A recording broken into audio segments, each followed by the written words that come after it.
starving woman, a silent man, and a deal so cold it should have stayed that way. When Bram Ashcroft pulled Aliska Novak out of the dirt of a dying mining camp, he wasn't saving her. He was buying labor. 6 months. 1 winter. Survive and get paid. Simple. But nothing about that mountain was simple, and nothing about what happened inside that cabin was supposed to happen at all. If this story finds you tonight, drop your city in the comments. I want to see how far this has traveled. Hit like, and let's begin. The mining camp of Harrow Gulch didn't smell like opportunity. It smelled like wet ash, animal waste, cheap whiskey, and the particular kind of human desperation that soaks into wood and never quite leaves. It sat wedged between 2 granite ridges in the northern Rockies like something the mountains had coughed up and forgotten about. A loose collection of canvas tents, split timber saloons, and mud-packed shacks that leaned against each other the way drunks do, each one depending on the next not to fall. Bram Ashcroft rode into it on a gray Tuesday in late October, and he hated it immediately. He always hated it. Every year, same feeling. The noise alone was enough. Men shouting over card games, mules braying at nothing, some poor fool hammering a tin roof in the kind of cold that made metal ring like a cracked bell. Bram was not a man built for noise. He was built for silence, for the long white quiet of the high country, where the only sounds were wind and wood and the occasional distant report of his own rifle. He was 41 years old, lean as stripped bark, with a jaw that looked like it had been carved rather than grown, and eyes the color of old creek ice, pale, flat, and difficult to read. He came down from the mountain once a year, sometimes twice if something broke that he couldn't fix himself. He bought what he needed: salt, flour, powder, a few specific tools, occasionally medicine. He talked to no one he didn't have to. He slept one night in the cheapest room the boarding house offered and left before sunrise. This year was different. This year the winter had come early, 2 full weeks before it should have, and it had come hard. He'd watched the first storms build from his porch and knew, with the calm certainty of a man who had read weather for 2 decades, that what was coming would be worse than anything he'd seen in a long stretch. His cabin would need tending. His trap lines ran long, and his supply runs would push into dangerous territory. Alone, he could manage. He always had. But alone, there was no margin. 1 bad fall, 1 infected cut, 1 week of sickness, and the cabin could go dark. He needed help. The word felt foreign in his mouth, even as a thought. He'd asked around before leaving the high country, quietly, without making it a thing, whether any of the seasonal workers passing through the lower camps were looking for winter employment, shelter and food in exchange for labor. Nothing complicated. He didn't need a hunting partner or a conversationalist. He needed someone who could haul wood, tend a stove, cook a meal, and not fall to pieces when the thermometer dropped below 0 for 2 weeks running. He'd heard there might be someone in Harrow Gulch, an immigrant woman, recently stranded, working whatever scraps of work the camp offered. His source, a half-deaf supply runner named Cord, who came through the mountain pass every few weeks, had described her as quiet and capable. That was enough for Bram to make the trip. He tied his horse at the rail outside the general store and went in to collect his supplies before anything else. Business first. Always. The store was run by a man named Dolan, who was shaped like a barrel and talked like he was being paid by the word. Bram suffered through the transaction with the patience of someone who had long since stopped expecting conversations to be short, nodded at the appropriate moments, confirmed his order, and arranged to pick up the loaded packs the following morning. Then he stepped back out into the cold. That was when he heard it. Not the shout. He'd heard 100 fights since arriving. What made him turn was the silence that followed the shout. A sudden, absolute quiet in a corner of the camp where there'd been noise a moment before. The kind of quiet that meant something had gone wrong faster than anyone expected. He found the source around the side of the nearest saloon. A large man, minor by the look of him, thick through the shoulders, with the kind of hands that spent their days swinging a pick, was sitting in the mud with a deeply confused expression on his face. Blood ran freely from his nose. Beside him lay a soaking wet wool shirt, the kind that had clearly just been wrung out after washing, twisted and heavy with water. And standing perhaps 4 feet away, completely still, was a woman. She was wiping her hands on her apron. That was the thing that caught Bram's attention more than anything else. Not the man bleeding in the mud, Not the small crowd that had gathered and then quickly lost interest once the entertainment was clearly over. It was the way she dried her hands, methodical, unhurried, like she'd just finished a task and was preparing for the next one. No shaking, no tears, no theatrical display of either triumph or distress. She was thin in the way that people get thin when they've been working hard and eating little for a long time. Her hair was dark and pulled back severely, more for function than any other reason. Her coat was patched in at least 3 places. Her boots had seen better years, but her posture was straight, and her expression, when she glanced briefly at the man in the mud and then away, was simply tired. Not frightened, not angry, just tired. Bram looked at the man on the ground. He was already trying to get up, more embarrassed than injured, muttering something about the woman being crazy. 2 of his friends had materialized to help him, and the 3 of them stumbled away without making further trouble. Apparently, whatever the man had tried had not been worth repeating. The woman went back to her washboard without a word.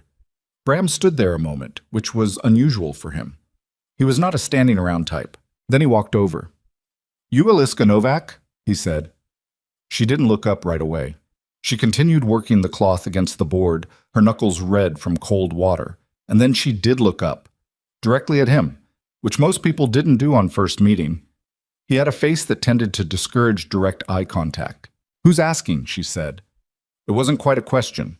Her English was careful, slightly accented, each word placed deliberately, the way people speak when they learn the language from instruction rather than infancy. "Name's Ashcroft. I was told you might be looking for work." She looked at him for a moment without answering. Then she looked at the man still retreating across the camp, then back at Bram. "What kind of work?" she said. "Mountain work. I run a trap line in a homestead about 12 miles above the snow line. Winter's setting in early this year, and I need someone to keep the place running while I'm on the line. Cooking, hauling wood, tending the stove, keeping the supply stores in order. Hard work. Long days. Pay? Fair wage held until spring, plus full room and board for the duration." She was quiet for a moment. She looked at his hands, which was an odd thing to look at, but maybe she was evaluating what kind of man he was by the state of his hands. They were scarred and calloused, and missing the tip of one finger from a trapping accident years ago. Whatever she saw seemed to satisfy some internal calculation. "How far is 12 miles above the snow line?" she said. "Meaning you won't be walking back down until April at the earliest, maybe May. No visitors. None. No one from town coming through. Nobody comes up that far in winter. That's the point." She wrung out the shirt she'd been washing, the same one she'd just used to put a large man on the ground, and draped it over the line without ceremony. "Why me?" she said. It was a fair question, and she seemed to know it. Bram considered lying or giving some diplomatic version of the truth. He decided against it. "You're capable," he said. "I watched you handle a problem without losing your head and without needing anyone's help. That's not as common as it should be. I'm not looking for someone who needs looking after. I already have enough to look after." Something shifted in her expression, not quite a smile, more like the recognition of something she hadn't expected to encounter. "When do we leave?" she said. "Tomorrow, before first light." She nodded once and went back to her laundry. That was the entire negotiation. Later, over a meal he ate alone in the boarding house dining room, Bram tried to think through what he'd just done and whether it was a mistake. He'd made decisions based on less. He'd hired men before for seasonal work with no more scrutiny than he'd just applied to this woman, and those situations had always resolved themselves one way or another. People either worked or they didn't. The mountain had a way of making clear very quickly which category a person fell into. Still, a woman. Alone in his cabin for 6 months. He wasn't concerned about impropriety. He was 41 years old and had long since filed away anything resembling romantic interest as a complication he didn't have room for. What concerned him was more practical. What if she couldn't manage the physicality of it? The wood didn't haul itself. The stove needed feeding at 3 in the morning when the temperature dropped. Frontier cooking wasn't the same as kitchen cooking. It required problem-solving and improvisation and a tolerance for results that didn't always look like the original intention. He turned the question over and set it down. She'd put a man twice her size in the mud with a wet shirt. She'd be fine. They met at the edge of camp before dawn, their breath coming out in small white clouds. The temperature had dropped overnight, and the mud had hardened into ridged furrows that caught the faint gray light. Bram had his pack horse loaded. He'd said she could bring one bag. She had one bag, a canvas sack that didn't look heavy. "I should tell you," she said, as they started up the first switchback, her horse following his without complaint. "I've never been in mountains like this." "I know," he said. "Then why?" "Because mountains aren't the problem. People are the problem. Mountains just ask whether you're serious or not. You're serious. The rest you'll learn." She was quiet for a moment. The trail narrowed and they rode single file. "That's either very wise or very stupid," she said. "I've been told both." The silence that followed wasn't awkward. That was the first thing Bram noticed. Most people could not tolerate silence. They filled it compulsively, with observations or questions or half-formed stories that led nowhere. Aliska rode behind him for 2 solid hours without making a sound, and the absence of noise felt, to Bram, like the first decent thing that had happened in a while. The trail climbed steadily. By mid-morning, they were above the tree line and into the kind of cold that was different from the cold below. Cleaner, sharper, with a bite that came at you from all directions. The wind moved through the rock faces and made sounds that visitors sometimes found unsettling. Aliska showed no sign of finding them unsettling. She kept her eyes moving across the terrain the way a careful person does when they don't know the country. Not with fear, but with attention. "That ridge," she said at one point, pointing east. "Is that the line we stay below?" "On the way up, yes. There's a pass another half-mile ahead that cuts through.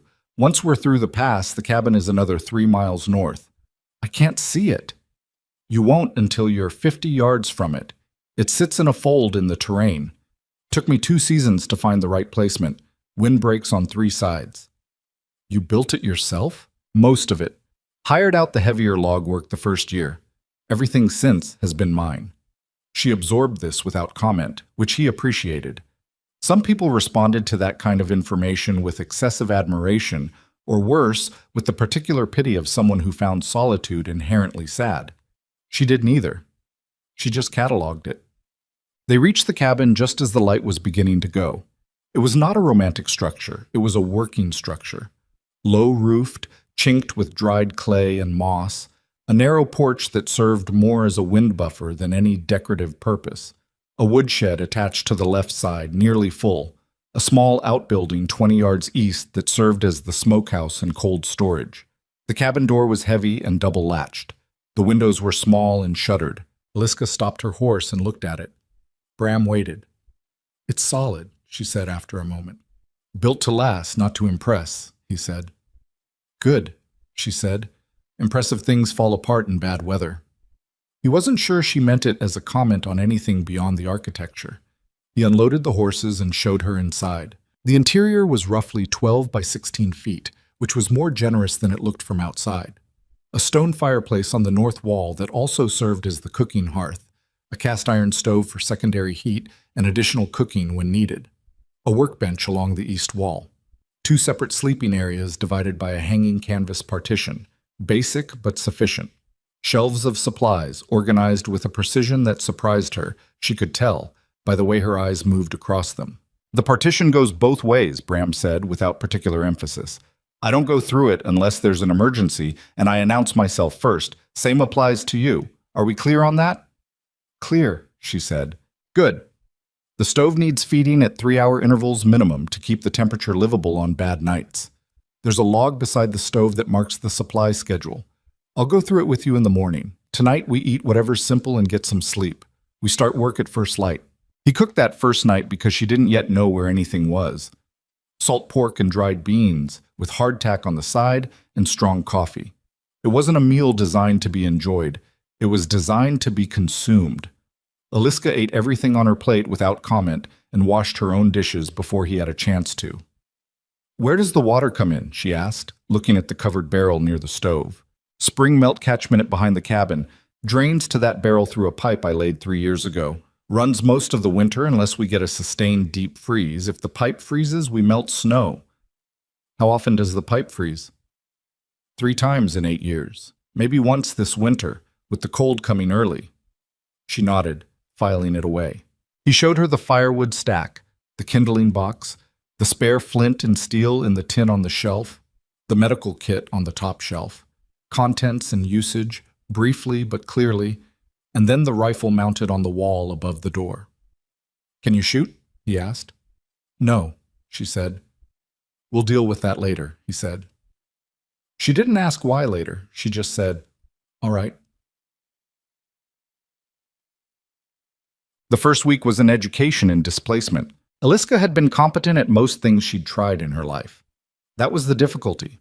Competence built in one environment doesn't automatically transfer to another, and the mountain operated by its own rules, and those rules did not forgive assumption.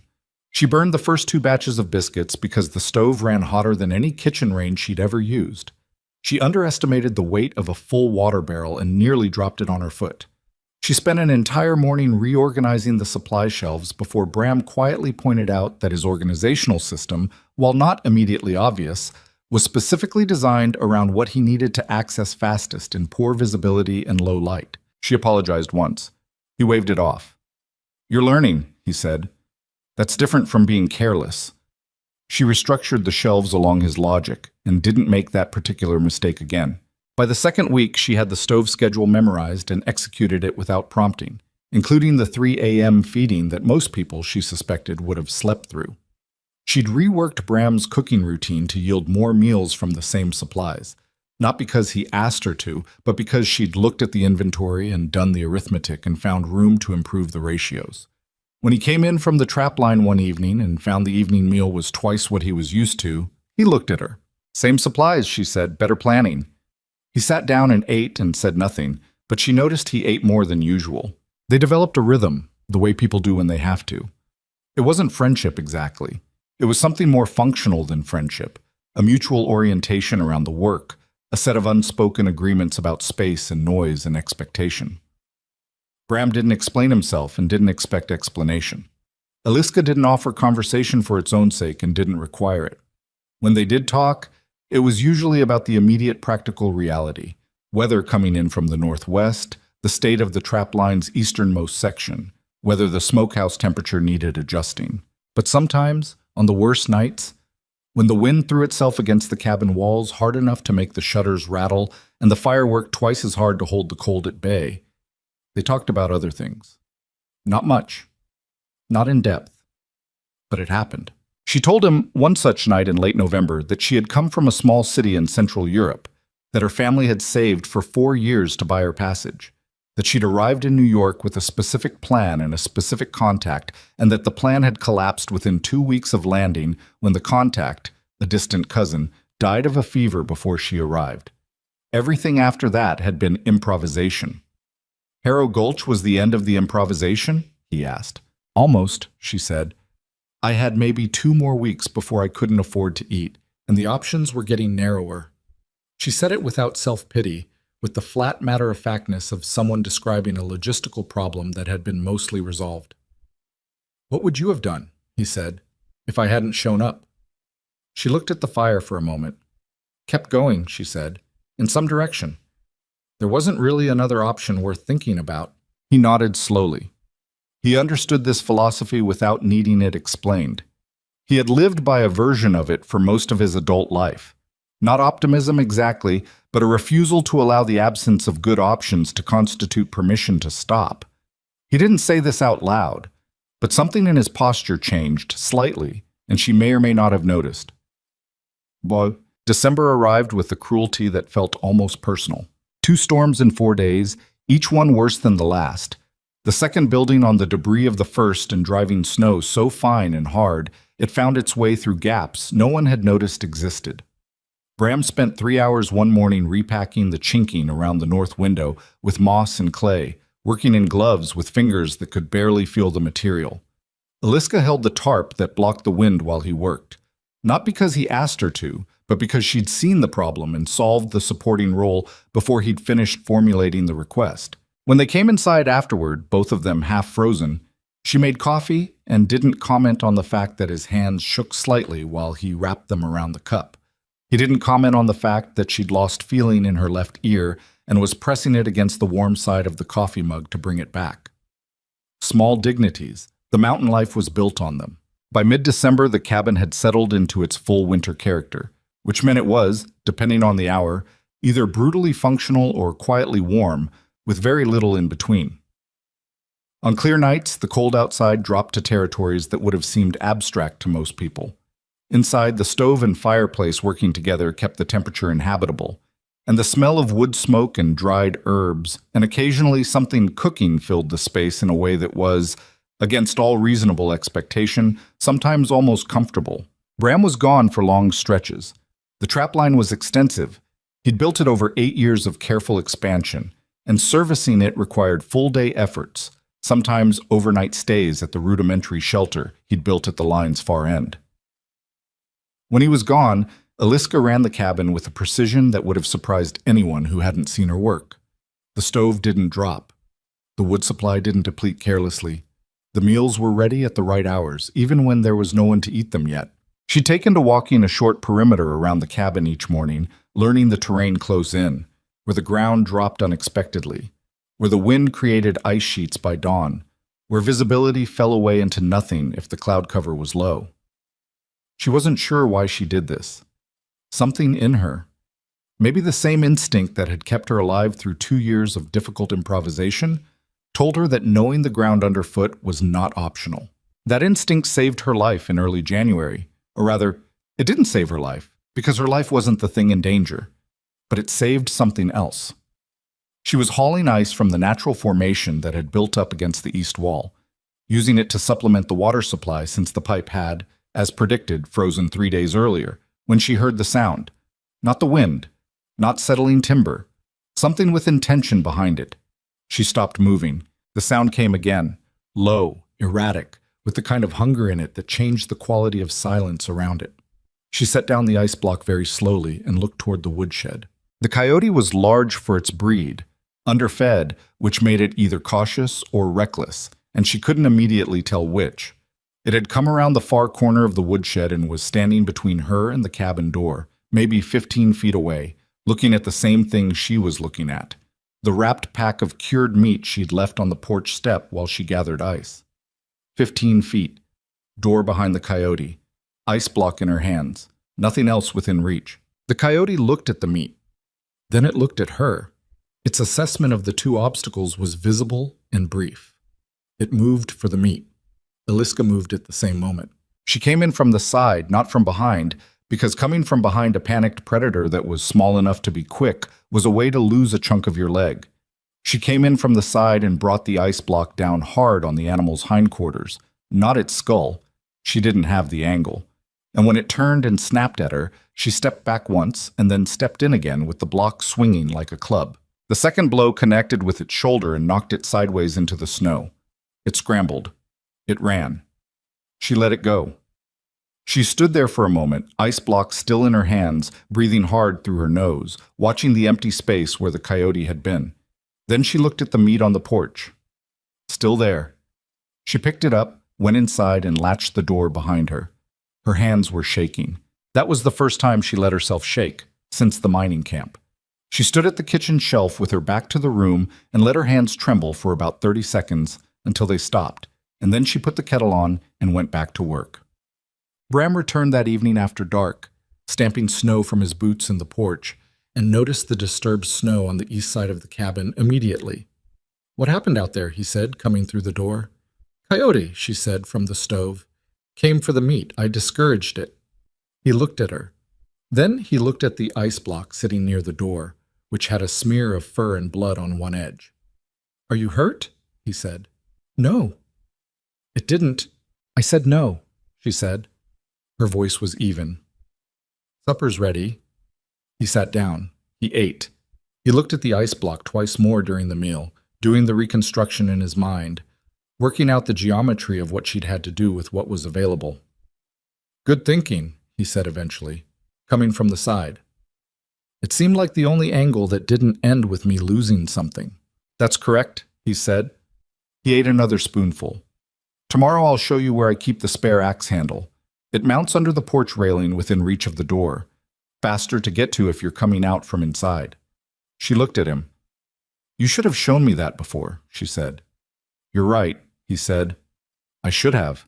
He said it without defensiveness. No justification, no caveat, just acknowledgement. She had expected something else. Some version of, I didn't think you'd need it, or I didn't expect this kind of trouble. She had been prepared even to argue the point. Instead, she just said, all right. What? The infection came in February, which Bram would later describe to himself as bad timing, as if there were a good month for a trapping accident to nearly kill you. He'd caught the edge of a trap release wrong, a moment of inattention on a morning when the cold was distracting and his mind was on a weather system building to the west, and the steel jaw had taken a chunk out of the meat of his left forearm rather than closing on empty air. It wasn't deep. He'd packed the wound himself, laced it tight, and finished the line service before coming in, because the alternative was leaving the traps unserviced in incoming weather. He didn't tell Eliska how it happened.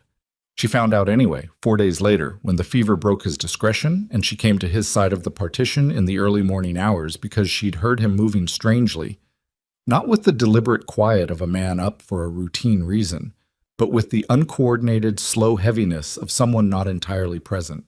She found him sitting on the edge of his bunk, trying to relace his boot and unable to make his fingers work properly. She looked at him. She looked at his arm, which was wrapped but visibly swollen even through the cloth. How long? She said. 2 days of proper fever. Maybe 3 if you count the start. His voice was rougher than usual, lower.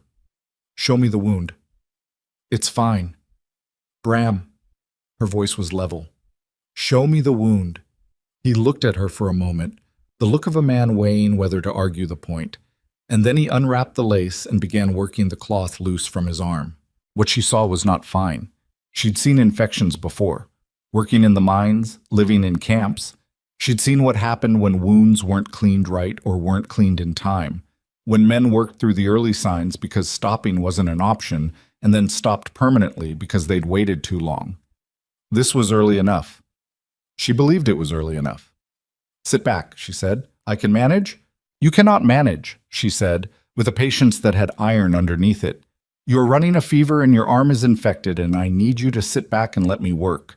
Can you do that? Or do I need to argue with you while your arm gets worse? Silence. Then he sat back. There's a medical kit on the top shelf, I know. Sit still. She'd looked at the kit when he'd first shown her the cabin.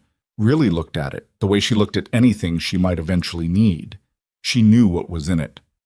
Whiskey. Not for drinking, but for cleaning, though it served both purposes. Carbolic acid, precious and carefully wrapped. A needle and thread. Bandage cloth. A scalpel blade, small and well honed. She knew what she was going to have to do, and she did not allow herself to think about it in terms of its difficulty. She thought about it in terms of its steps. The carbolic acid is going to hurt, she said. I know what carbolic acid is, he said.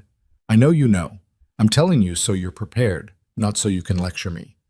Hold on to the bunk frame with your good hand. She heated water in the small iron pot. She laid out the supplies with the same methodical care she brought to everything. She sat beside him and she cleaned the wound in stages. First the whiskey, which made him hiss between his teeth and tighten his grip on the bunk frame. Then the carbolic acid, which made him go white and very still and produce a sound that was not quite anything recognizable. Still with me? She said. Yes, he said, through teeth that were working hard. The wound was infected deep. She drained it as carefully as she could with the scalpel in her hands, working by lamplight in the early morning, the cabin cold except for the stove she'd stoked before coming through the partition. She didn't rush. She made herself not rush, because rushing this particular kind of work made it worse, not better. When she was done with the draining, she repacked it with clean cloth and whiskey and tied it off firmly. You need to drink as much water as I can get into you, she said, and you need to eat. Not because you want to, because the fever burns through what you have, and if there's nothing to burn through, it goes for something else. I know, he said, but his voice was already thinner. The work of staying upright through the treatment had cost him. She helped him lie back. She put another blanket over him without being asked. She stoked the stove and made soup. Actual soup, not just broth, because there was a chicken she'd been saving for a stretch of bad weather, and this qualified. And she sat with him through the morning, bringing water and food at intervals, watching his color, checking the wound. He slept for 4 hours in the afternoon and woke more coherent. "You're good at that," he said. "Not thank you exactly, but something adjacent." "I had a father who didn't believe in stopping work until the work was done," she said. "He taught me to deal with problems before they got bigger. I applied it." "He sounds practical," Bram said. He was. He was also stubborn to the point of maddening. She looked at him steadily. "You would have liked each other." He almost smiled. It was brief and incomplete, but it was there. She made him rest for 3 days, which required more negotiation than the wound treatment had. He kept finding things that needed doing. She kept redirecting him. On the second day, he actually tried to argue that the trapline section nearest the cabin could be serviced in his condition, and she stood between him and his coat and looked at him until he sat back down. "The traps will wait," she said. "The catch won't." "Then the catch won't. You're not well enough." "You can't know. Your hand shook when you tried to pour your own coffee this morning," she said. "I watched. You need 2 more days." He said nothing to that. She serviced the nearest section herself the following day, alone, using his notes on the line layout. She came back with 3 mink and a beaver, which was respectable by any standard, and she set them to curing in the smokehouse before he found out what she'd done. When he came out of the cabin that evening and saw the smokehouse door latched against fresh catch, he stood there for a moment in the cold. She came to stand beside him. "You shouldn't have done that alone," he said. "Those lines have—" "I know what the lines have," she said. "You told me the week we arrived. I've been paying attention." He looked at her. The color was better in his face. The fever had broken fully in the night, and his eyes were clearer. "You've been paying attention to the trapline," he said, "since the beginning." "I pay attention to everything since the beginning," she said. "You said I'd learn. You were right." He looked back at the smokehouse. 3 mink and a beaver," she said. He was quiet for a long moment. "Come inside," he said. "You'll freeze out here." They went in. She put supper on. Neither of them said anything else about it, but the quality of the silence between them had shifted in some way that was hard to name. Less like 2 people operating in the same space, and more like 2 people who had, without quite planning it, started moving in the same direction. The winter outside pressed on. The fire held. March came in wrong. Bram knew it the morning he stepped onto the porch and felt the wind shift direction twice in the span of 10 minutes. First out of the northwest, then back around from the east, which was unusual, which meant the weather systems were fighting each other somewhere above the peaks, and the result of that fight was going to land on whoever was below it. He stood there with his coffee and watched the clouds build against the eastern ridge, and calculated how much of the trapline he could service before the weather made the decision for him. The answer, it turned out, was not enough. He made it to the 3rd section before the storm overtook him. Not a blizzard exactly, but a sustained driving sleet that turned every exposed surface into a skating rink and made visibility drop to maybe 30 feet. He got the traps checked and reset, lost a glove somewhere on the return leg, and didn't realize it until his right hand had gone from cold to something that felt like being stabbed repeatedly with small needles, and arrived back at the cabin an hour past, when Eliska would have expected him. She didn't say anything when he came through the door. She looked at his hand, then at his face, then at the gap where the glove should have been. "Sit," she said, and pointed at the chair nearest the stove. "I'm fine." "You're not fine. Your hand is white in 2 fingers. Sit down." He sat. She got a basin of cold water. Not warm, she'd learned that from her father. You never put frozen extremities into warm water right away. And she made him soak his hand while she hung his coat to dry and refilled his coffee and didn't make a production of any of it. "The storm came faster than it looked," he said. "I know. I watched it from the porch for an hour before you got back." "You were watching?" "Of course I was watching." She said it simply, without any particular weight behind it. She checked his fingers, pressing gently to test for response. "Any feeling coming back?" "Some. The tingling is starting." "That's good. Means circulation is returning." He sat there with his hand in the basin and drank his coffee left-handed and watched her move around the cabin with the particular efficiency she'd developed over the past months. Nothing wasted, nothing hurried, every motion landing exactly where it was meant to land. He'd noticed, over the course of the winter, that Eliska had a habit he didn't fully understand at first. She organized things. Not in the way of a person who needed order for comfort. He'd known people like that. People who fell apart when a shelf wasn't arranged correctly. but in the way of someone who was always preparing for a situation they couldn't fully predict. She would reshuffle the supply inventory before a storm and then reshuffle it when the storm was over, accounting for what had been used. She repositioned the axe handle under the porch railing twice before she decided it was in the right place.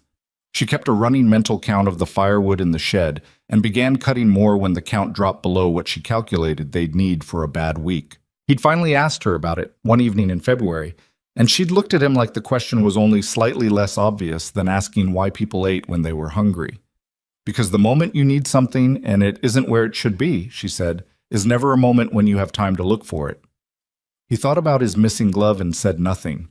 The tingling in his fingers sharpened into proper pain, which meant the circulation was coming back in earnest. He tried not to show it.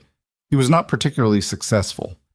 "I know it hurts," she said, without looking at him. "I'm aware you know. I'm not saying it to make you feel better. I'm saying it because the pain means it's working and you can stop clenching your jaw in about 5 minutes." He made a deliberate effort to unclench his jaw. She almost smiled. He saw it. The brief compression of her lips that wasn't quite amusement, but wasn't anything other than amusement either, and she turned back to the stove before it became anything more. Outside, the sleet ticked against the shuttered windows. Inside, the stove worked steadily. It was, Bram thought, not for the first time, a strange and specific kind of life they had built in this 12 by 16-foot space. Two people who had agreed to nothing beyond the functional and who had somehow, without planning it or discussing it, built something that operated with the quiet coherence of a thing designed to last. He did not examine this thought too carefully. He was not by nature or by practice a man who examined things he couldn't see a use in examining, but he noticed it. The storm passed overnight and left 2 feet of new snow on a base that was already deep, which meant the next several days would be slower work. Snowshoes instead of the horse, shorter distances, more physical effort for less distance covered. He woke at 4 in the morning and lay still for a moment in the dark, listening to the cabin breathe. The small creaks of timber responding to temperature, the low murmur of the stove on Aliska's side of the partition, which meant she'd been up at 3 to feed it as she always was. This was not nothing. He knew enough about the world to know this was not nothing. A fire that never went out in the middle of winter in the northern Rockies was not an automatic thing. It was the result of someone getting out of a warm bunk at 3 in the morning every night, without complaint and without being asked twice. He got up and started his day. They fell into the work the way they'd fallen into everything, without discussing it, by a process of observation and adjustment that had become their primary mode of communication. He noticed she was favoring her right shoulder slightly, something she hadn't mentioned, and he quietly redistributed the morning wood hauling duty without making it a conversation. She noticed his left boot was wearing through at the heel and left his spare pair nearer the door without comment. These were very small things. They accumulated in the way that small things do. Mid-March brought something neither of them had fully prepared for, a stretch of nearly clear days, cold still but bright, with the sun at a new angle that meant spring was somewhere in the distant theoretical future. The light changed the character of the cabin. After months of lamplight and firelight and the gray compression of storm weather, actual sun through the east window felt almost violent in its cheerfulness. Aliska stood in the patch of it one morning, just for a moment, her face tilted up, eyes closed. She didn't stay that way long, but Bram saw it and noted it with the same attention he gave to everything he saw, which was more than he generally let on. "How long since you've been in the sun?" he asked. She opened her eyes. "Before winter? Before the camp, maybe. You came across in autumn?" "Late summer, but I was working inside mostly. Kitchens, laundry, not a lot of time outside." "How long have you been on this continent?" She thought about it. "Nearly 2 years. It feels longer." "It usually does." He looked out the east window at the brightness on the snow. "Europe, where exactly?" She told him. A city in Bohemia he had a vague geographical sense of but no real knowledge of. She described it briefly. Stone buildings, a river, winters cold, but nothing like this. A family that had been comfortable enough before a bad run of years that were beyond any one family's power to control. "What did your father do?" Bram said. "He was a carpenter," she said. "A good one. He built furniture, sometimes whole rooms. He had a precision about it.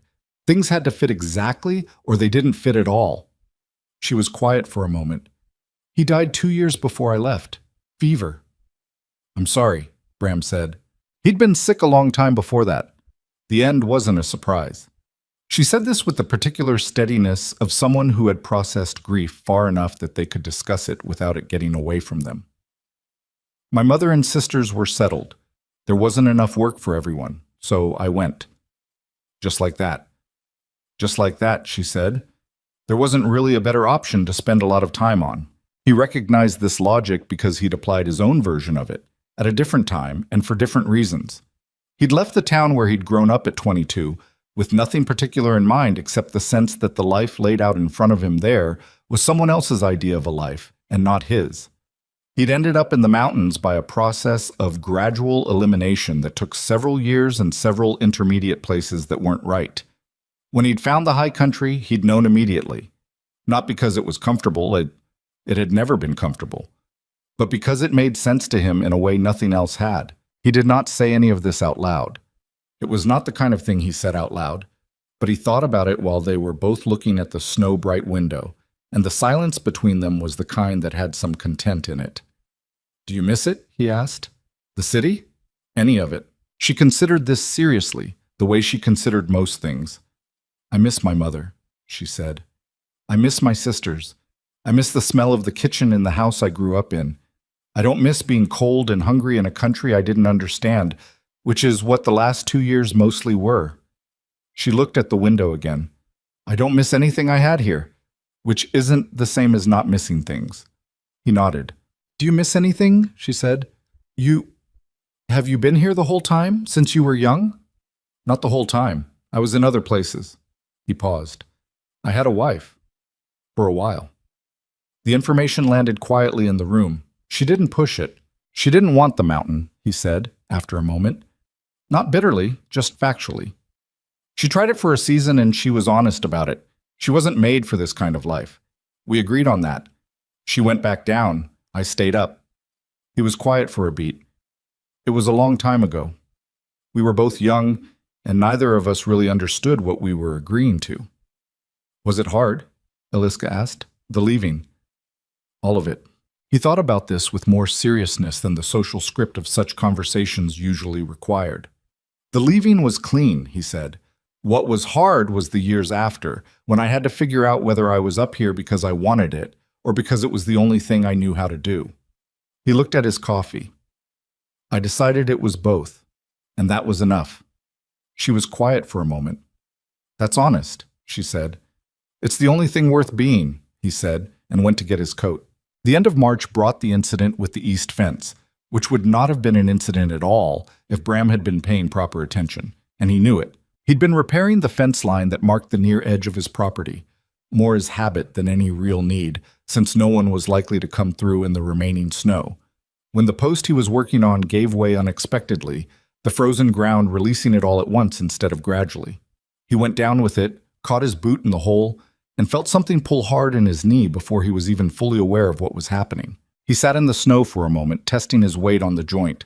It wasn't broken. He knew what broken felt like. But the pull had been significant, and when he tried to stand, he found he could manage it only by distributing the weight wrong, which was itself a problem because the walk back to the cabin on uneven terrain in snowshoes was going to require both legs working more or less correctly. He made it back in about twice the time it should have taken, stopping twice to rest the knee, arriving at the cabin with his jaw set against the pane in a way that had apparently become recognizable. Eliska looked at him from across the room and said, What happened to your leg? Knee. It's not serious. Come sit down. I don't need... Bram. She was already moving toward the cabinet. If you finish that sentence with to sit down, I'm going to say something unkind. Sit. He sat. The examination was brief and functional. She pressed around the joint methodically, not gently, because gentle wasn't the same as careful, and asked him to flex and extend and tell her where the pain was worst. He did this with the cooperation of a man who had learned, over the past months, that arguing with her about medical matters was a reliable waste of time. It's not the joint itself, she said. Feels like a pulled muscle in the back of the knee. Probably the... She used a word in her first language, caught herself. The tissue behind, it should rest. I can't rest the knee for more than a day. 2 days minimum. 1. 1.5, she said. And you keep off it for the first morning of the second day. Use the walking stick by the door. He looked at the walking stick. He'd made it years ago for exactly this kind of situation and had used it perhaps twice. 1.5, he said. Agreed. She started wrapping the joint. You were fixing the east fence. Post gave way. I'll finish it, she said. You don't know which posts need... I know which posts need it, she said. I've been watching you work that line since November. The 3 on the north corner are the worst, and the one by the old deadfall is leaning. She tied off the wrap with more firmness than was strictly necessary. I'll take the spare mallet. I'll be back before the light goes. He looked at her. There were several things he could have said. He chose none of them. Watch the ground under the deadfall, he said. It's soft, even when it looks frozen. Don't put your full weight on it without testing first. I know, she said. You told me that in December. I'm telling you again.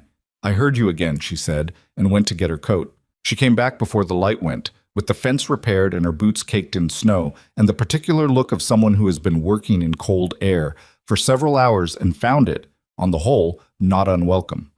She didn't announce the success of the fence work.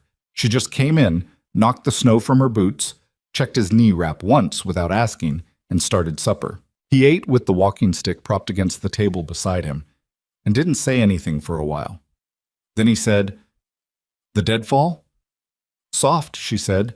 I didn't put my full weight on it. Good, he said. She set a bowl in front of him that had more meat in it than the portions usually ran, because she knew he needed to eat when he was injured, whether or not he was hungry, and she knew he wouldn't argue about it if it was already in front of him. He ate it. He didn't argue. Outside, the March wind worked at the eaves with the particular sound it made when it was losing conviction. Not the hard, driving howl of deep winter, but something more irregular, more questioning. It was still cold. It would be cold for weeks yet. But it was not the same cold it had been in January, and somewhere in the distance that both of them could feel without being able to articulate, the mountain was thinking about changing. Neither of them mentioned this. They did the dishes together that night, which wasn't something they'd planned. He'd tried to get up to do his own, and she was already there, and they'd ended up working side by side at the washstand in the kind of accidental proximity that happens in small spaces, passing things back and forth without looking, rinsing and stacking with the efficiency of people who've learned each other's rhythms well enough that the rhythm itself becomes the communication. At one point their hands were in the basin at the same time, and neither of them moved away immediately. A half second, maybe a full one. Then the moment passed and they finished the dishes, and she went to her side of the partition and he to his, and the stove settled into its low nighttime murmur. Bram lay on his bunk and looked at the ceiling and did not examine what he was thinking, because he had already established firmly that he was not a man who examined things he couldn't see a use in examining. But the warmth in the cabin was real, and the knowledge that it would still be there at 3 a.m. was real, and so was everything else that winter had made between them, whether he named it or not. April arrived the way it always did at elevation, not as a relief but as a negotiation. The snow didn't retreat so much as it argued, pulling back from the south-facing slopes and the cabin's porch steps, while holding firm everywhere else, the drifts against the north wall still chest-high, still dense with the packed weight of 5 months of accumulation. The days got longer. The light had a different quality to it, less flat, more angled, and on clear afternoons it came through the east window with enough warmth to actually move across the floor in a visible bar of gold that Bram had forgotten existed until he saw it again. He didn't say anything about the light, but he stopped walking through it.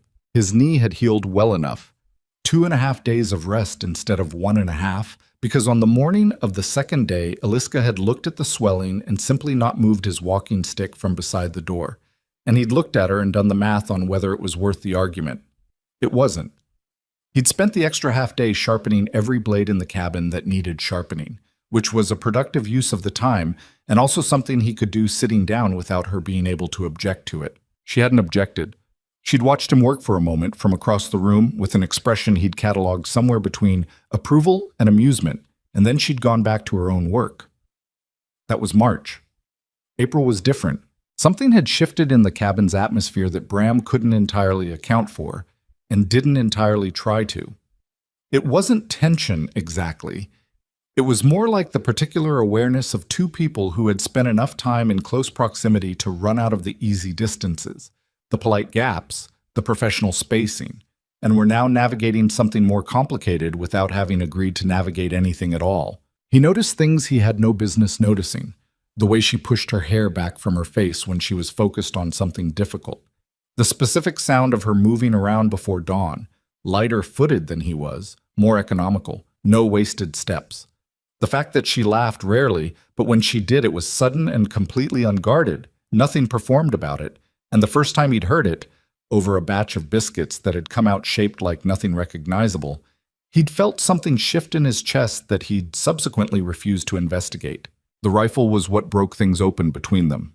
Not emotionally, not in the way of confessions or declarations, neither of which were in either of their natures, but in the practical sense that forced the question of what, exactly, they were to each other out into the open air where it had to be addressed. He'd been meaning to teach her to shoot since October. He'd said so. We'll deal with that later. And later had kept being later because there was always something more immediate, and because some part of him had not fully committed to the idea of putting his rifle in her hands, which was a feeling he examined and found somewhat embarrassing when he looked at it directly. It wasn't about trust. He trusted her competence more than he trusted most people's.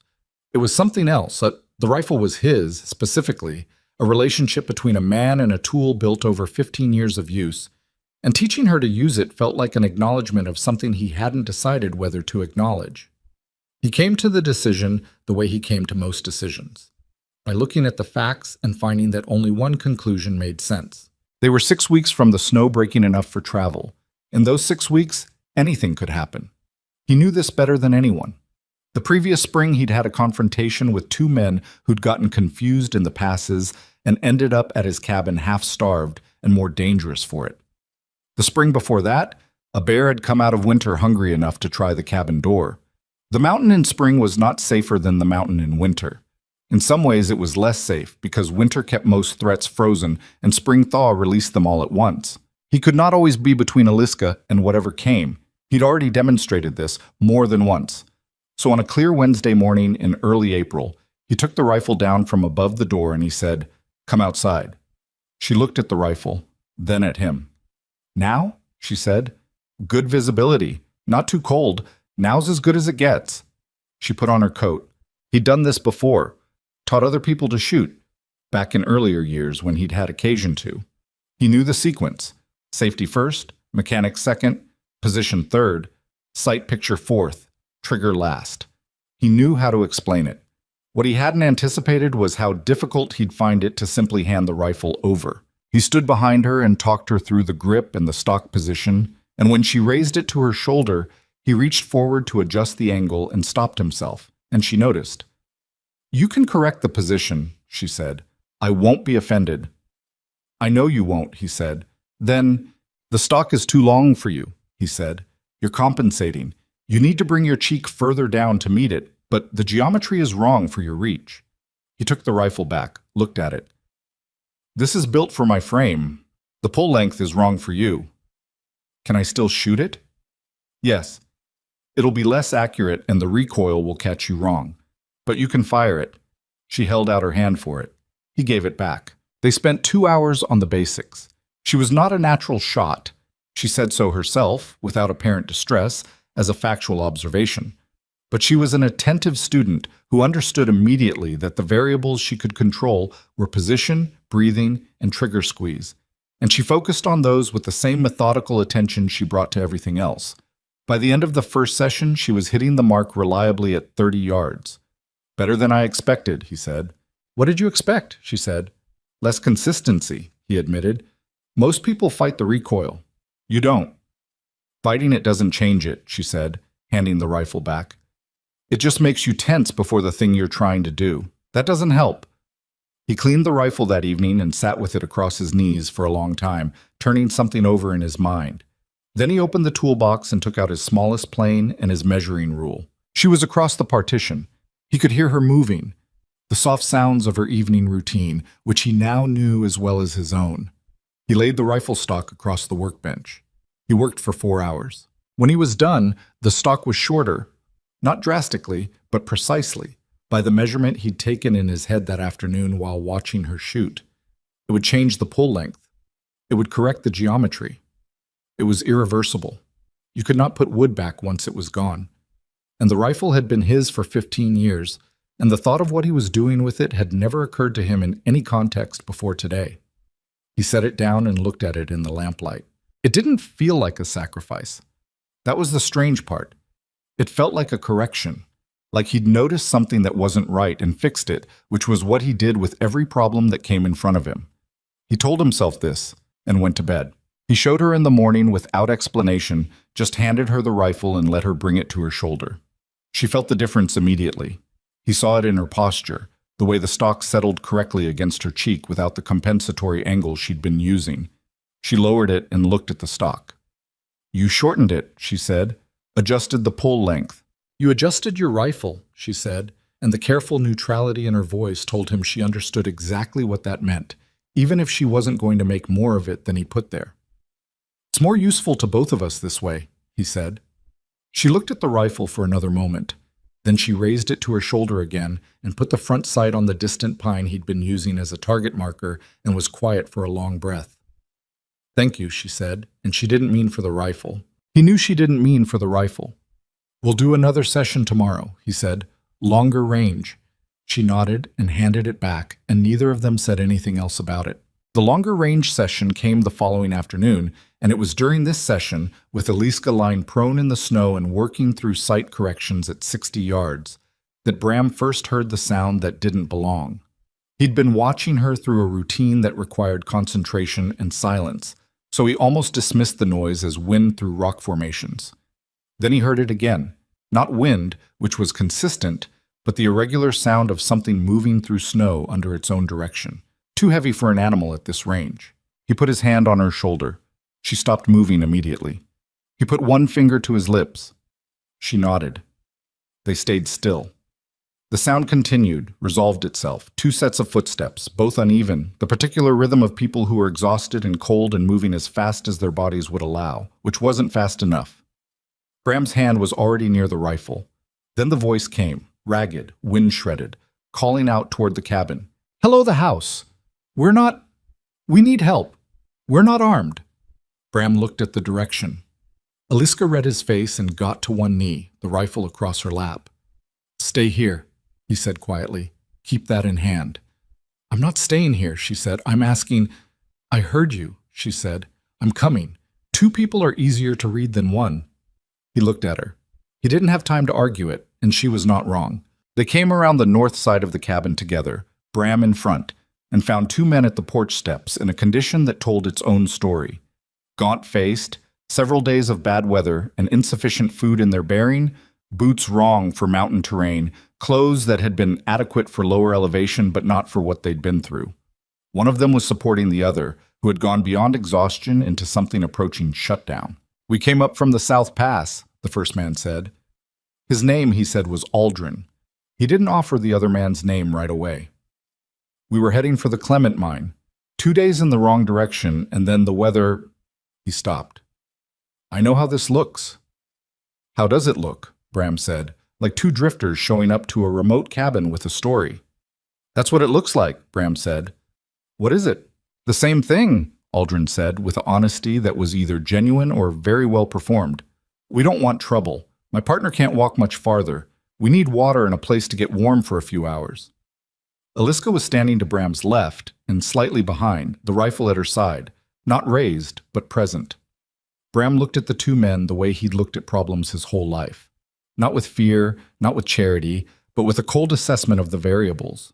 The injured man, whose name turned out to be Cutter, had frostbite in 2 toes and a core temperature that concerned Bram more than he let on. Whatever these men were or weren't, leaving them outside was a death sentence for at least one of them. "You go around back," he said to Aldrin, "through the woodshed entrance. You wait there until I open the door." "Why around back?" Aldrin said. "Because I said so. You come through the front, you don't come in at all." Aldrin looked at him, then at Eliska and the rifle at her side. He nodded and moved without further discussion. Inside, Bram spoke quietly to Eliska while Cutter was settled near the stove. "Keep the rifle where you can reach it." Not in hand, but reachable. I know, she said. Don't let either of them between you and the door. I know, Bram. He looked at her. I don't know who they are. Neither do I, she said. We'll find out. She handed him a bowl of broth to take to Cutter. Feed him first. Hungry people are unpredictable. Full people are easier to read. He took the bowl. He almost said something. He went across the cabin instead. Aldrin and Cutter stayed 4 hours. Bram and Aliska were never both inattentive at the same moment. Not because they'd discussed it, but because they'd spent 5 months developing an operational awareness of each other that translated, under mild threat, into something that looked almost like a choreography. When Bram sat at the table talking to Aldrin, Aliska was at the stove with an unobstructed line to the rifle on the wall. When she brought food to the table, Bram repositioned slightly so that both of their guests were in his direct eye line. Aldrin noticed. He was not a stupid man. He looked between the two of them at one point with a slightly surprised expression. You two been up here long, he said. Long enough, Bram said. You work well together. Neither Bram nor Aliska said anything to this. The mine we're heading to, Aldrin said, changing course, might be hiring on for the summer season. If you know any men looking, we're not looking, Bram said. Aldrin nodded. He ate what was in front of him and didn't push any further, and after 4 hours, the two men left with enough dried food to get them to the lower trail, Cutter's feet wrapped properly, both of them heading in the correct direction. Bram watched them out of sight before coming back inside. Aliska was at the window. They were what they said they were, she said. Not a question. Probably, Bram said. Maybe 85%. The other 15? Gone with them, he said, which is where it should be. She nodded and turned from the window. She looked tired, not from the physical work of the day, but from the particular fatigue of sustained alertness, the kind of tiredness that came from keeping every sense engaged for hours without release. Bram knew the feeling precisely. Sit down, he said. She looked at him. I mean it. Sit down. I'll make coffee. She sat. He made coffee. It was not remarkable coffee. It was the same coffee he made every morning, strong and functional, and not designed to be pleasant so much as useful. But he put it in front of her without ceremony and sat across the table instead of retreating to the workbench, and they sat there in the late afternoon light, and neither of them said anything for a long time. You handled that well, he said, eventually. We handled it, she said. He conceded this with a slight nod. Outside, the April afternoon was moving into evening, the light dropping gold across the snow-covered clearing in front of the cabin. The mountain was quieter than it had been all winter. The absence of wind after months of wind was its own presence, a held-breath stillness that felt like something between ending and beginning. Aliska wrapped both hands around her coffee mug and looked at the light on the snow. 6 weeks, she said. About that, he said, and then the pass opens. Give or take. She was quiet for a moment. He didn't look at her directly because looking at her directly in moments like this was the kind of thing he'd learned to be careful with, the way you learn to be careful with an open flame in a room full of dry wood. Are you ready for it to be over? She asked. The question was simple, and she asked it simply, but it had weight in it. He thought about answering it with something functional, a reference to the season's catch, the condition of the supplies, the list of repairs the cabin would need before next winter. He'd gotten good at that over the years, redirecting the personal question into the practical answer. He didn't do it this time. No, he said. She looked at him. He met her eyes and held them for a moment, longer than was casual, shorter than was declarative. And then he looked at his coffee. The cabin runs better with 2 people, he said. Which was true, and also not what he'd meant entirely. And she knew it was not entirely what he'd meant, and he knew that she knew, and neither of them pushed it further. The light moved across the floor. The stove ticked quietly. Outside, somewhere distant in the melting dark, a single bird made a sound that neither of them had heard since October, because birds that made that sound didn't winter at elevation, and its presence meant the mountain's long argument with spring was, finally, being lost. Aliska heard it too. He saw her head tilt slightly. What is that? She asked. Mountain bluebird, he said. Early. She listened until the sound faded. Is that good or bad? He thought about it. Neither, he said. It just means something's changing. She nodded slowly and finished her coffee. The man came on a Thursday. Bram knew the day because he'd been marking the calendar on the wall beside the workbench with the same mechanical regularity he'd maintained since October. Not out of sentimentality, but because losing track of the date in deep winter was how you made avoidable mistakes.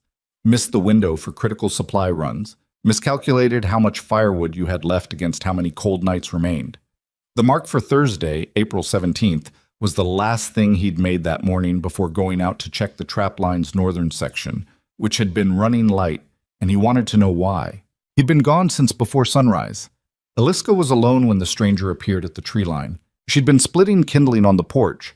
Not because the supply was low, it wasn't, but because the morning was the clearest it had been in 2 weeks, and the physical work felt good after a night of poor sleep, and the axe was something she'd gotten genuinely comfortable with over the winter, the weight of it familiar now in a way it hadn't been in November.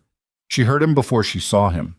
The snow on the far side of the clearing had a particular sound when it was disturbed by weight, a compression and squeak distinct from wind movement, and her head came up before she'd consciously registered why. He was standing at the edge of the pines. 40 yards, maybe 45. He had a rifle slung over one shoulder, and his coat was too thin for the elevation, and his eyes were moving across the cabin with the careful inventory of a man calculating something. She set the axe down on the chopping block, deliberately, so her hands were empty and visible. She did not step back toward the door. Stepping back would tell him something she didn't want him to know yet. "Help you?" she called. He came forward without being invited, which told her something. He stopped about 20 feet away and looked at her with the particular look of a man revising his expectations. He'd expected an empty cabin, or a man, or something other than what he found. "Where's the man of the place?" he said. "Working," she said. "When's he back?" "When his work is done," she said. "What do you need?"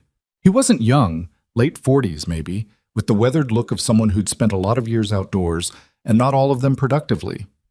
There was a quality to his stillness that she recognized from the camp, the particular composure of men who were comfortable with the possibility of violence, who'd stopped flinching from it so long ago they'd forgotten that most people still did. "Came a long way," he said. "Need food and a place to wait out the afternoon. Storm's building west." She looked west. He was right about the storm. She'd watched the cloud bank building since mid-morning.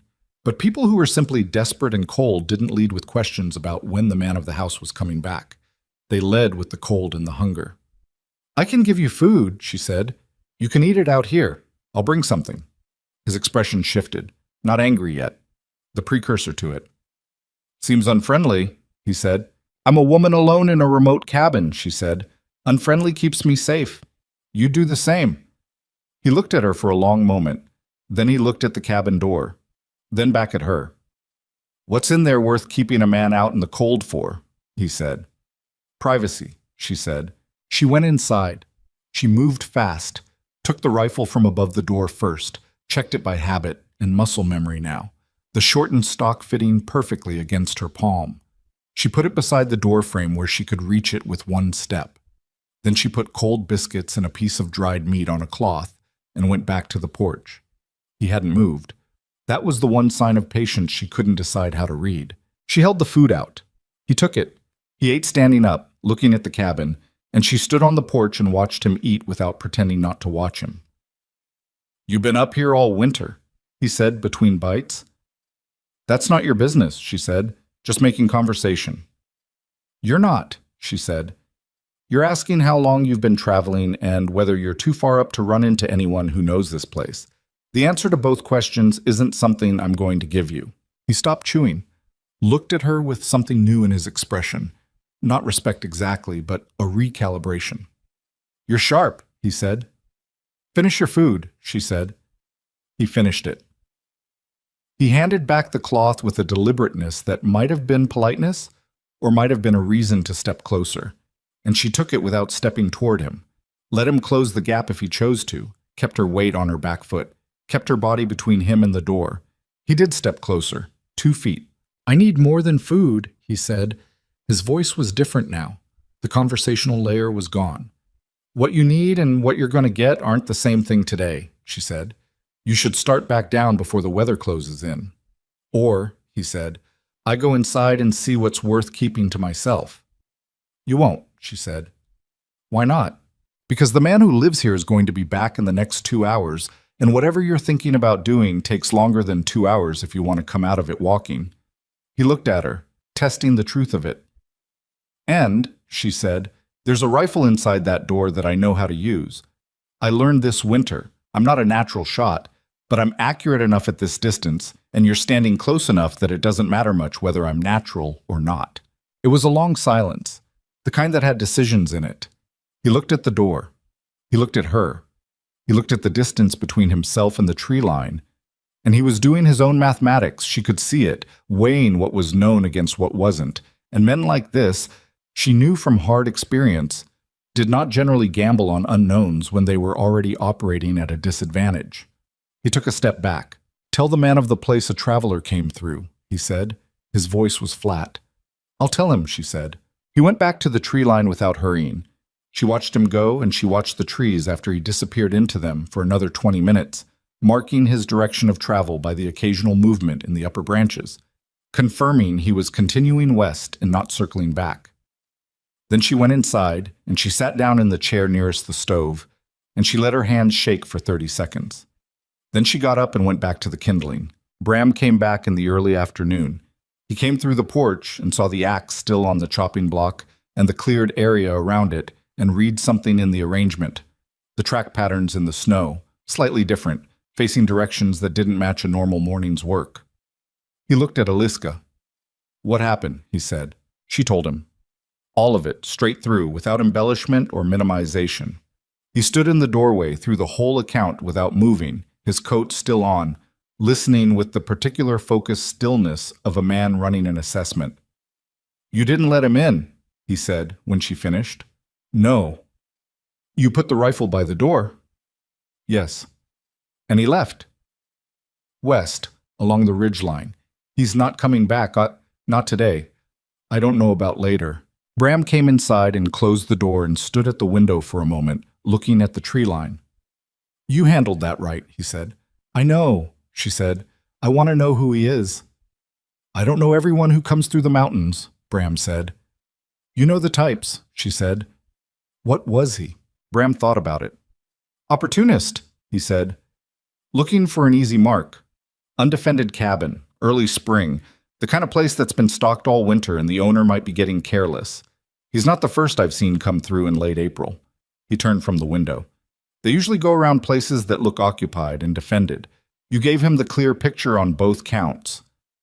He might come back with more information, she said, or with someone else. He might, Bram said. Which is why you and I are going to have a conversation I've been putting off. She looked at him. I should have had it 2 months ago, he said, but I kept assuming the season would end before it became necessary. He sat down at the table, which was something he did when he intended a real conversation rather than a working exchange. This is the third confrontation we've had this winter. The drifters, the coyote, and now this. That's not unusual for a spring. It's usually once, maybe twice. 3 means the winter was bad enough that there are more desperate people moving through the passes than in a normal year, and we've got another 4 to 6 weeks before the snow clears enough that the risk drops. What are you proposing? She said. Routine, he said. Things we do automatically, so neither of us is caught without the other knowing where they are. Morning and evening check-in. You don't go outside the perimeter alone without telling me first. I don't go to the north line without giving you a return time and a signal protocol if I'm late. She was quiet for a moment. You've been doing most of that already, she said. Informally. Informally isn't enough, he said. I need you to know that if I tell you I'm back by dark and I'm not back by 2 hours past dark, you don't wait. You take the rifle and the emergency pack under the workbench and you go down. Go down to where? She said. The lower trail shelter. You know where it is, I showed you in November. You wait there for 1 day.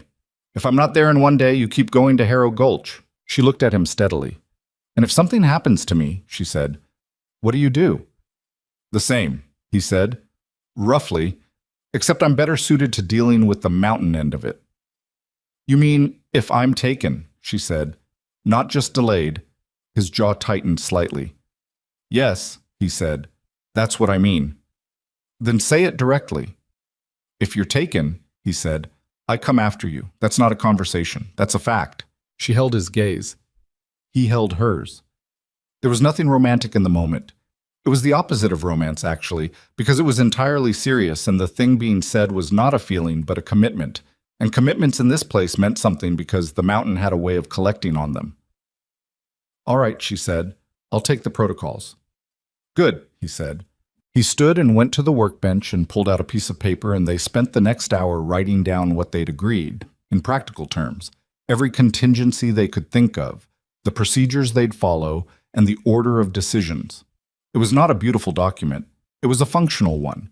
And when they were done, they both read it through and made 2 corrections, and then Bram tacked it to the inside of the cabinet door where the medical kit sat, and they both knew exactly where it was.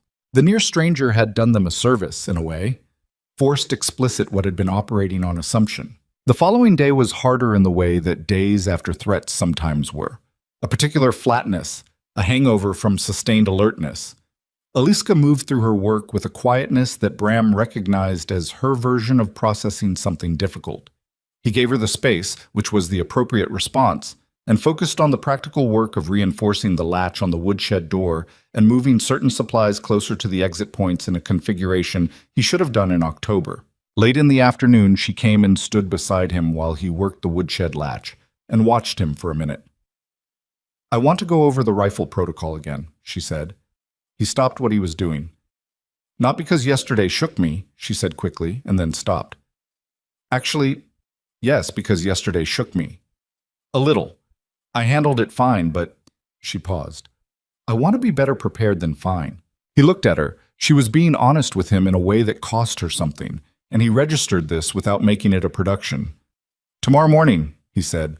Longer range. We'll do moving scenarios. Moving scenarios? Target isn't standing still, he said. Neither are you. She nodded. All right. He went back to the latch. She stayed beside him for another moment, not helping, just present. Then she went back to the cabin. The rifle sessions over the following week were different from the early ones in March. Less instructional, more operational.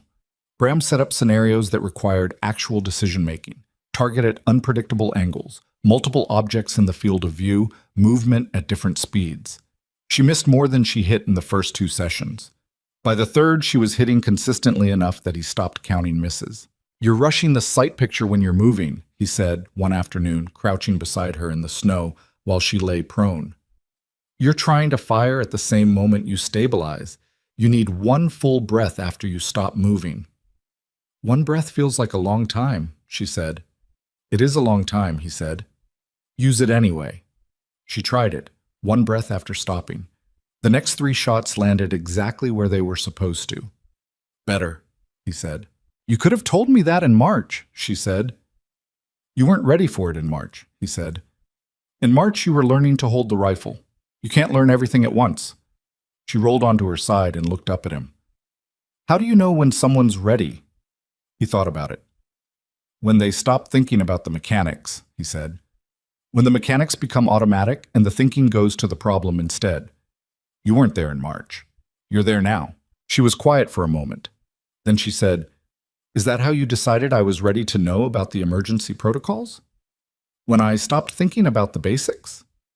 He looked at her. The question was sharper than she'd made it sound. Partly, he said. What was the other part? The man at the tree line, he said. He reminded me that ready or not doesn't always wait for the right moment. She sat up and brushed snow from her coat and looked at the distant tree line, the same one where the stranger had appeared 3 days ago. Do you think he's still out there? She said. No, Bram said. Men like that move on when the easy option closes. He found a closed option here. He looked at her. Because you closed it. She picked up the rifle and dusted snow from the barrel with practiced care, the same way he'd shown her to do it in October. The pass is going to open in 3 weeks, she said. Maybe less if this warm stretch holds. About that, he said. And then I go down to Harrow Gulch, she said. And you pay me what you owe me. He'd known this was coming. It had to come. It had been the term since October, and he'd been watching its approach the way he watched incoming weather, with full knowledge, and without any particular plan for what to do when it arrived. That's what we agreed, he said. She stood and slung the rifle and looked at him with an expression he couldn't entirely read, which was unusual. He'd gotten good at reading her. Do you want to renegotiate? She said. The question was careful. Not leading, not pressuring, just a question put clearly in front of him the way she put all difficult things, directly, without decoration, and with the specific patience of someone who genuinely did not know the answer and was waiting for it without assumption. He looked at her. The April light was doing something to the clearing around them. Long shadows from the pines, the particular late afternoon gold that had no equivalent in any other season. The snow was reduced to patches now, the ground showing through in places, dark and wet and smelling of something that had been frozen all winter and was just beginning to remember itself. I don't know yet, he said. It was the most honest answer he had. She nodded once, as if this was a reasonable response. Maybe it was. She started back toward the cabin and he fell into step beside her, and the space between them walking was neither close nor far, but something in the middle that had its own particular character, and neither of them adjusted it. The mountain held its breath above them. 3 weeks. Maybe less. 3 weeks turned out to be 17 days. The warm stretch held and then pushed further than either of them expected, the kind of early May heat that arrived without apology and turned the snowpack from solid to compromised almost overnight. Bram walked the south-facing trail on a Tuesday morning and came back with mud on his boots up to the ankle and the news that the pass was clear enough for horses to manage it without risk. He said it the way he said most things, plainly, without preamble, standing in the doorway. Aliska was at the workbench mending a split in one of the pack saddle straps. She didn't look up immediately. She finished the stitch she was on, which took maybe 10 more seconds, and then she set down the awl and looked at him. How clear, she said.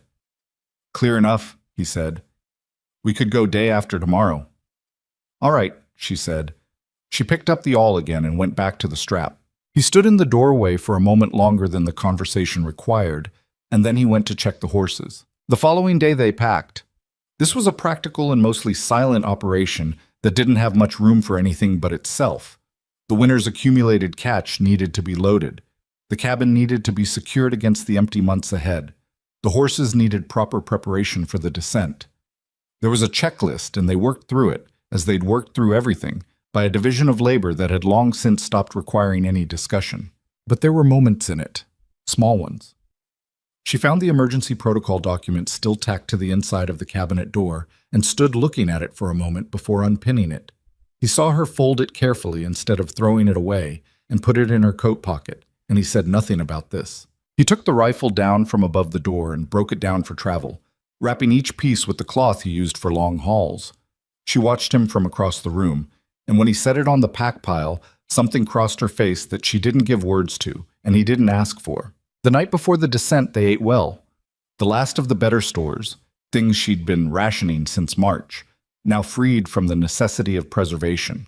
She made a proper meal of it, as close to a real supper as the supplies would allow, and they sat across the table and ate it in the last light through the east window, the same bar of afternoon gold that had surprised him back in March.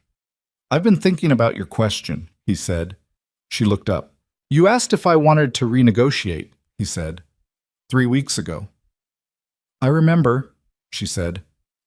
I said I didn't know. You did. He moved his fork once across the plate and set it down and looked at her directly, which was how he addressed things he decided were worth addressing directly.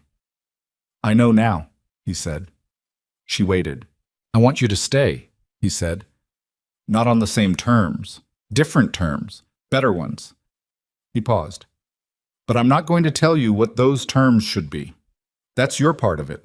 I've held enough back this year that the least I can do is put the next part in your hands. She looked at him for a long moment. Her expression was unreadable in the way it got when she was thinking carefully about something rather than reacting to it. That's more than I expected you to say, she said. I'm aware, he said. I've been working up to it since March. Something passed across her face that was not quite a smile and not quite anything else. I know, she said. I watched you working up to it. He looked at her. Was it obvious? To me, she said. I don't think it was obvious to you. He picked up his fork again. "Eat," he said. Because there wasn't a clean response to that, and they both knew it. And she picked up her fork, and they finished the meal and did the dishes for the last time, and went to their respective sides of the partition, and the cabin held its old familiar quiet.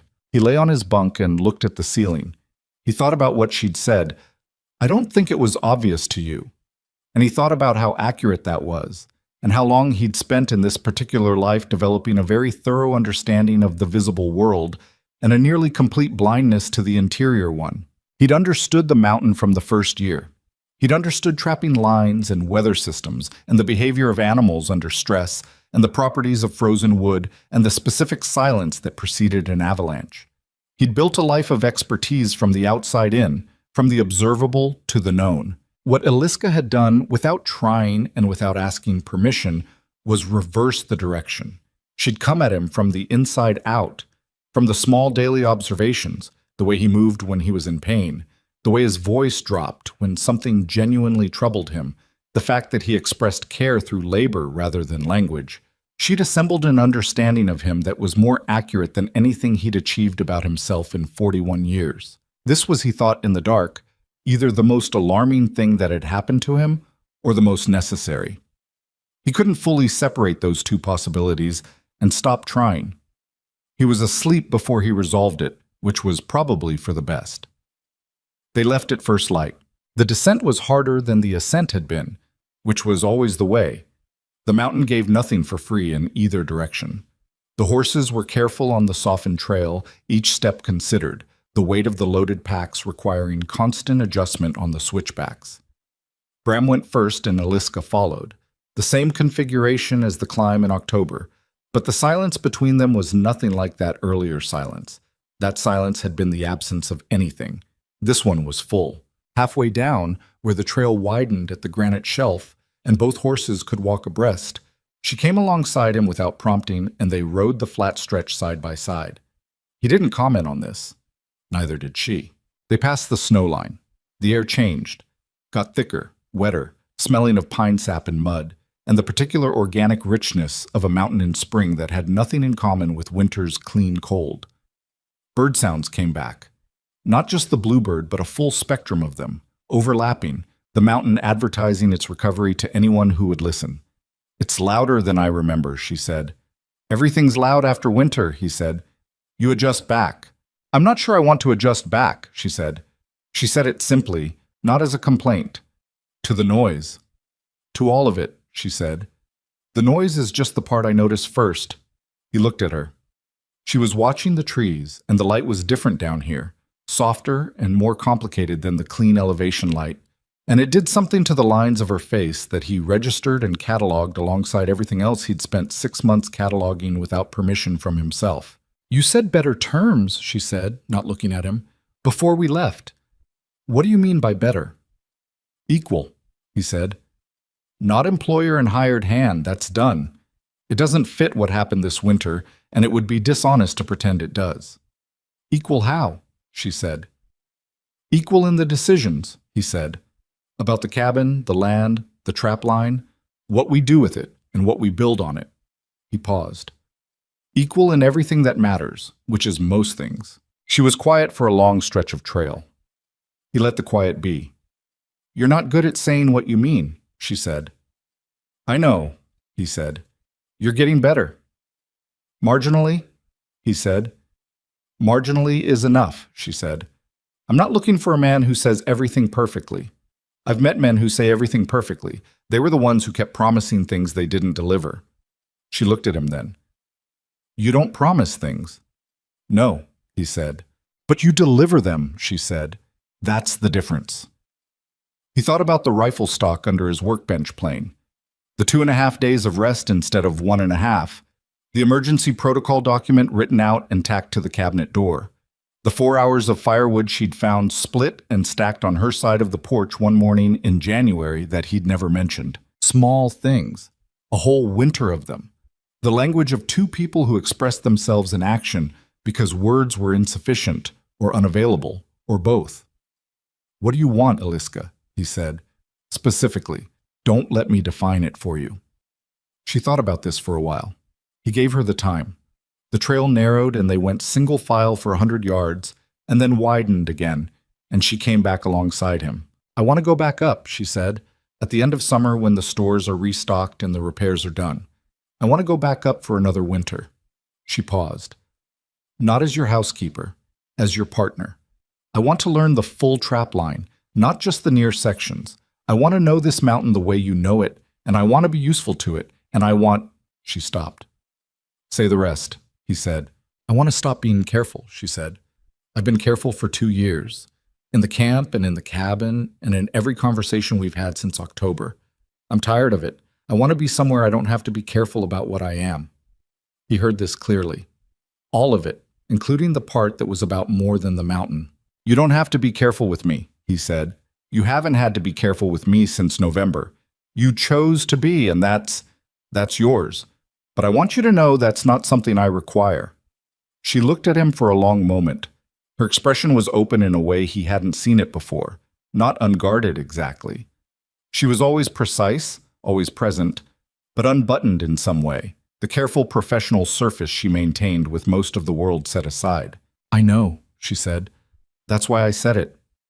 They came into the lower valley by mid-afternoon, and the world expanded around them the way it always did on the descent. The narrow mountain corridor opening into breadth, sky increasing, sound multiplying. Harrow Gulch was visible in the distance, its particular sprawl of timber and canvas and smoke, and even from this distance it had the quality of something that had nothing to do with either of them anymore. Bram looked at it.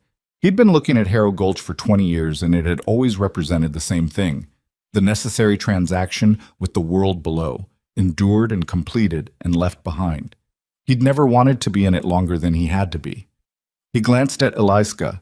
She was looking at it too, and her expression was the one he'd learned to read as calculation. Not coldness, but the specific focus of a person weighing variables. "We need to go in," he said.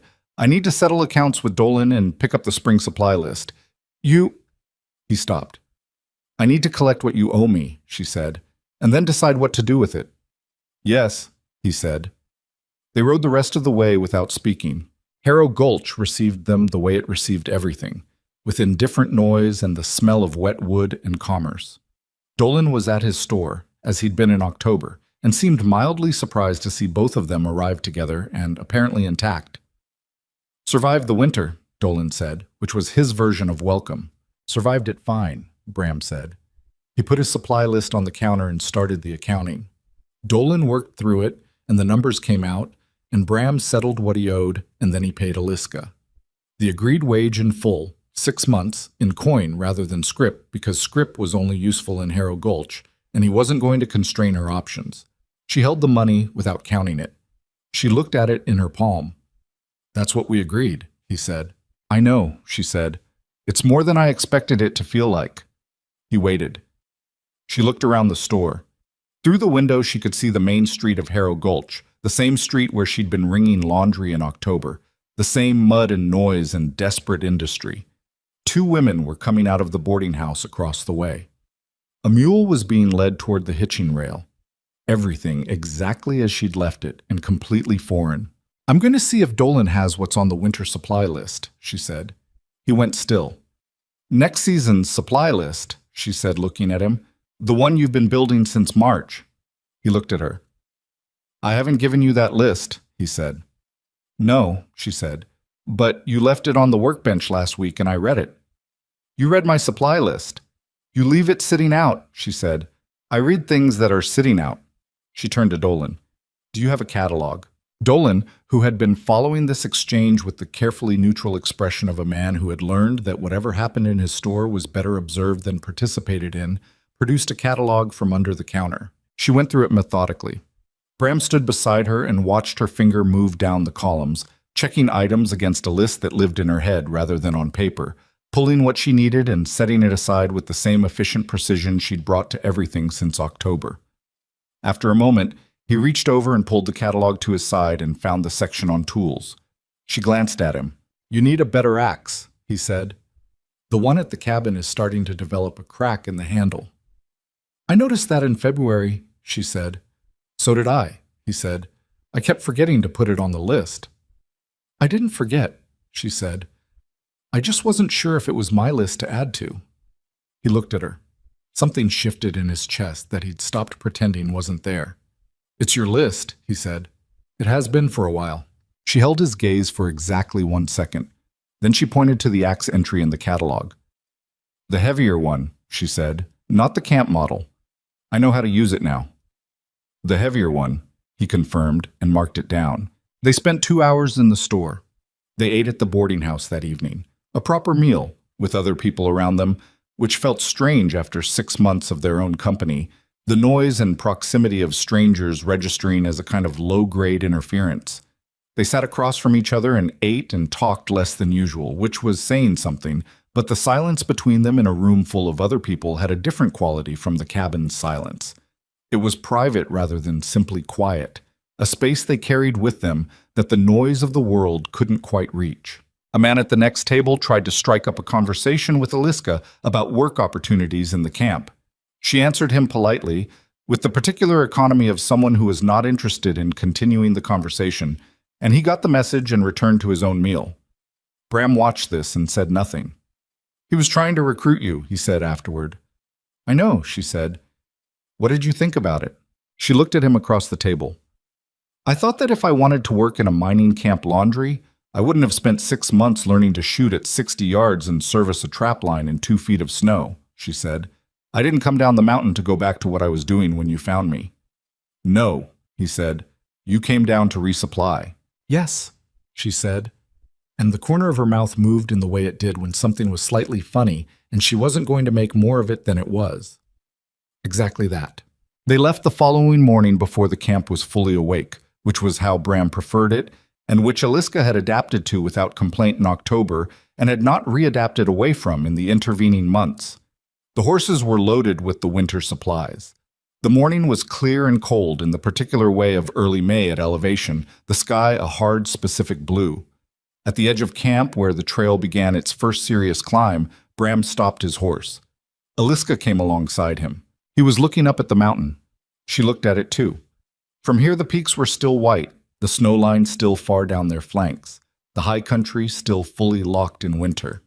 The cabin was invisible from this distance, tucked into its fold in the terrain, invisible until you were 50 yards away, same as always. It'll be a full summer of work, he said, before we go back up. The east fence needs proper repair, the smokehouse needs new caulking, the north wall chinking should be redone. I know, she said. I've been making the list since March. He looked at her. You've been making a list of cabin repairs since March. Someone had to, she said. He turned his horse toward the trail. We'll camp at the granite shelf tonight, he said. Make the cabin by tomorrow afternoon. I know the way, she said. She did. He knew she did. She'd known the way since January at the latest, maybe earlier.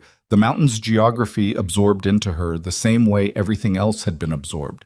By attention, by repetition, by the simple refusal to remain ignorant of anything that might become necessary. They started up. The camp fell away behind them. The noise dissolved first, then the smoke, then the specific smell of human density. What replaced it was the mountain, gradual, enormous, indifferent to what they were or what they wanted, concerned only with whether they were serious enough to be there. They were both serious enough.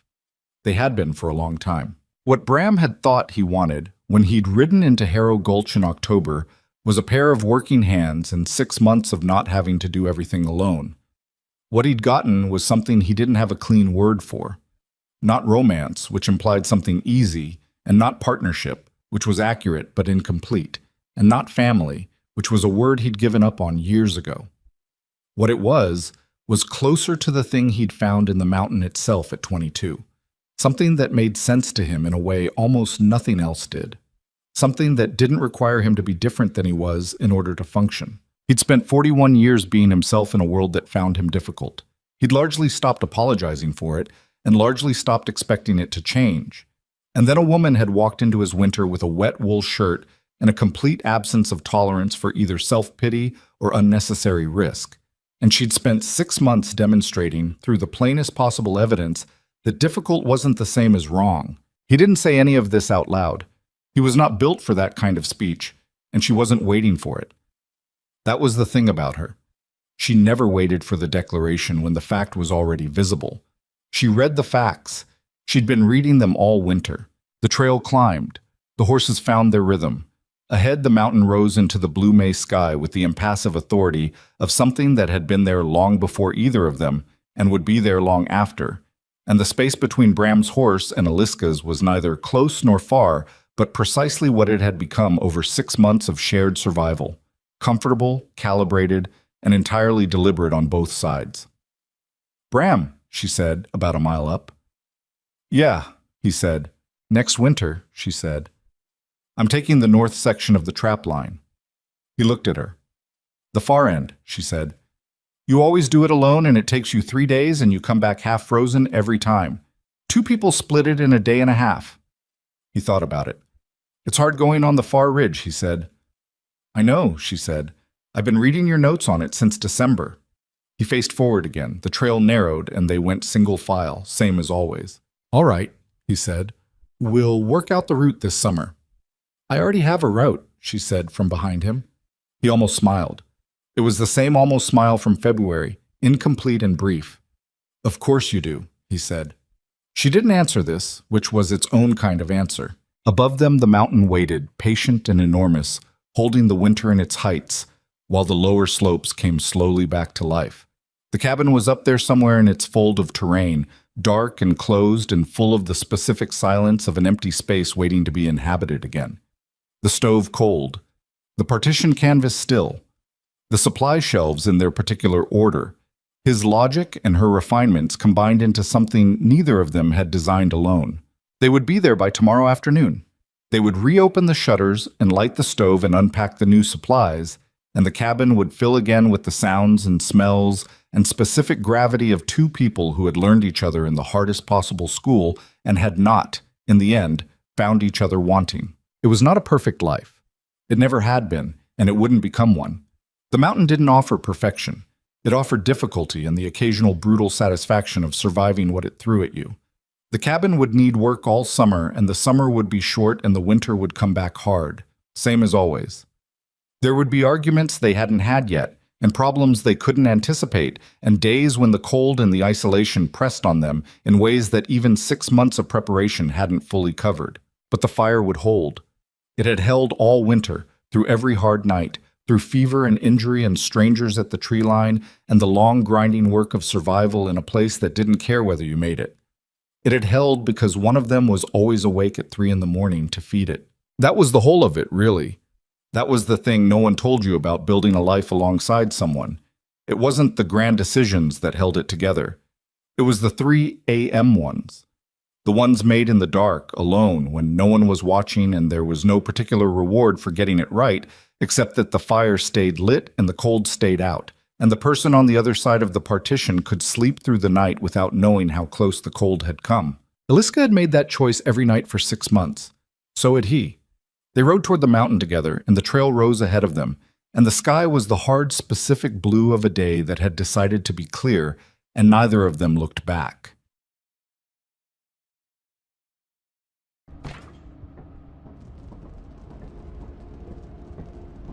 Zerty fucking jumped off the side and died. That man's suicidal. No, for real, bro.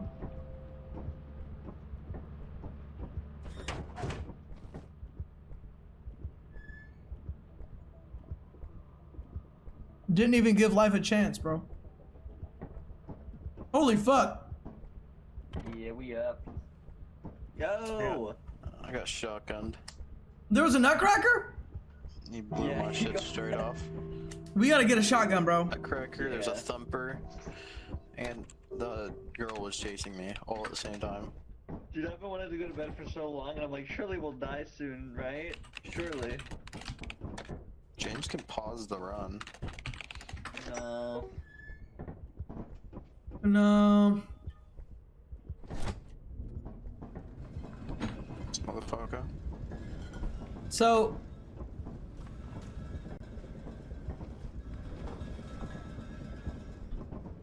Oh, we're lagging. Oh.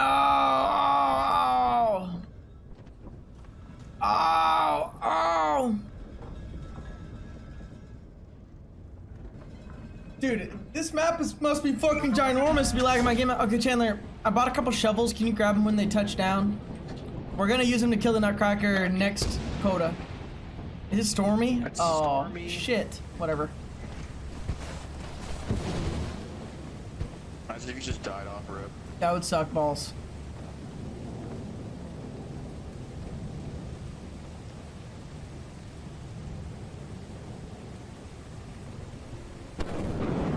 That was really close. Was it?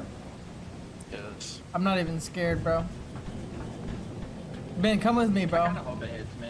You know, I shouldn't go here. I'm scared. Whatever, I'll take Xerty.